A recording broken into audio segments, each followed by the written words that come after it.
ഒരു ഭാര്യ ഭർത്താക്കന്മാര് അവര് ജോലിയുള്ളവരാണെങ്കിൽ ഈ രണ്ടുപേർക്കും അവരുടെ കുടുംബത്തിൽ നിന്ന് ഒരേ നീതിയാണ് കിട്ടുന്നത്. അങ്ങനല്ലേ? ആണക്ക.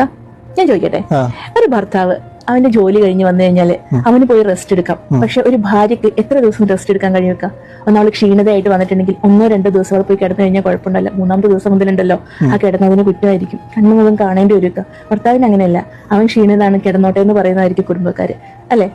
ഒരു ഭാര്യ അവളുടെ ജോലി കഴിഞ്ഞ് വന്നു കഴിഞ്ഞാണ്ടല്ലോ നേരെ പോകുന്നത് ഒന്നെങ്കിൽ ചായക്ക് വെള്ളം വെക്കാനായിരിക്കും, അവള് കാത്തിരിക്കുന്ന അവളെ മക്കളുണ്ടാവും, അല്ലെങ്കിൽ ചോറിന് അരിയിടാനായിരിക്കും. എന്നിട്ടായിരിക്കും എന്താണെന്ന് അറിയാം അവള് പോയിട്ട് കുളിച്ച് ഫ്രഷ് ആയിട്ട് വരിക. കാരണം അത്ര പോലും സമയം കളയാൻ അവൾക്ക് ഉണ്ടാവില്ലേക്ക, അല്ലെ? പിന്നെ ഒന്ന് ഭാര്യ ഇപ്പൊ ജോലി സ്ട്രെസ്സായി ഒന്ന് നേരം വൈകി വീട്ടിലെത്തി കഴിഞ്ഞിട്ടുണ്ടെങ്കിൽ ഒരുപാട് ക്വസ്റ്റ്യൻ ആയിരിക്കും. എന്താ നേരം വൈകിയത്? ഒരു ഭർത്താവ് ജോലി കഴിഞ്ഞ് വന്നിട്ടുണ്ടെങ്കിൽ ഈ ഒരു തരത്തിലുള്ള ക്വസ്റ്റ്യൻ ഒന്നും വരില്ലേക്ക. ഒരു അന്ന് ജോലി തിരക്കായിരുന്നു മോനെ എന്ന് ചോദിക്കും. ആണക്ക, ഇത് കൂടുതൽ വീട്ടിൽ നടക്കുന്ന കാര്യങ്ങളാണ്.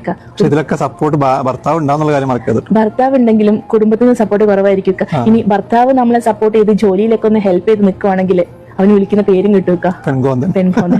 സത്യമല്ലേക്ക, അല്ലെ? ഇവിടെ ഏറ്റവും കൂടുതൽ സ്ട്രഗിൾ അനുഭവിക്കേണ്ടി വരുന്ന ഒരു ഭാര്യയാണിക്ക. അവളുടെ മാസത്തിൽ വരുന്ന അവളുടെ മൂഡ് ചേഞ്ചിലും അവളുടെ മക്കളുടെ കാര്യത്തിൽ കൊടുക്കേണ്ട ഓവർ സ്ട്രെസ്സിലും എല്ലാം അവളൊന്നും അവളുടെ സ്വഭാവത്തിൽ എന്തെങ്കിലും ഒരു മാറ്റം വന്നു കഴിഞ്ഞാൽ പറയും ജോലി വന്നപ്പം അവൾക്ക് എന്തായി, അഹങ്കാരമായി എന്ന്. കുറച്ചൊക്കെ വീട്ടുകാരും എന്താ പറയാ ഭർത്താവും എല്ലാം അഡ്ജസ്റ്റ് ചെയ്ത് നിന്നാലേക്ക് ആ ഭാര്യക്ക് ഭർത്താവിനെ സപ്പോർട്ട് ചെയ്യാൻ കഴിയുള്ളൂ. അവിടെ ഒരു അഹങ്കാരി എന്നുള്ള പേരിനേക്കാളും ഏറ്റവും അനുയോജ്യമായിട്ടുള്ള എന്താണ്, നന്നായിട്ട് സപ്പോർട്ട് ചെയ്യുന്ന ഒരു ഭാര്യ എന്നുള്ള നല്ല പേര്